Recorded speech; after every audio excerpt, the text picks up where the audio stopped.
বদমাস কামটা করতেছিস তুই, দেখো না বলে যে হ্যাঁ সিসি ক্যামেরা এবার তুই লাপটা দিয়ে ওঠো, আশেপাশে চাও না কিছু নাই, বড় হইছো বাতাসে চুল বেবাক পাইছে বুদ্ধ জ্ঞান, আবার আবার আউ হারে নিজের জাতপাতের দিক চাইয়ে হেই পরে পাইতে হয় না। তুই তুই বুঝলাম না, তুই এইটু জিনিসটা পড়াইলে কিরম কি টাকা পয়সার পড়লো বোন না চাকরির পড়লো বোন, নিজের দিক চাইয়ে জাতপাত মানিয়া হেই পর তুই ওইটার গায়ে বাইক বেরো, তোর যে জাত তুই এটা তোতাপুরি, বাংলার গায়ে কিভাবে পাবো? নিজের মান সম্মান ইজ্জত সব বিসর্জন দিয়ে হেই পরে লাখটা দিয়ে উঠলি বাইকে, আবার আবার দাঁত এরা কি দাঁড়িয়েও দিয়ে রাখছে না, দাঁড়িয়ে না কি ইজ্জত খুঁইবেন আবার আমরা এই যে পোডো পেনছেন কি পোডো তো পেনছে ভালোই তো, বাবা রে বাবা লেবাস তো কম না, লেবাস যদি একবারে আকামাইয়ে না লাভ দেবা, তাই আশেপাশে খেয়াল হরিয়ে রাখবা যে সিসি ক্যামেরা আছে কিনা,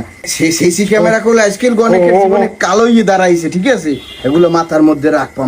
রাখবা ঠিক আছে, বলদামি জায়গায় করবা না, আশেপাশে চাইয়ে এইবার করবা।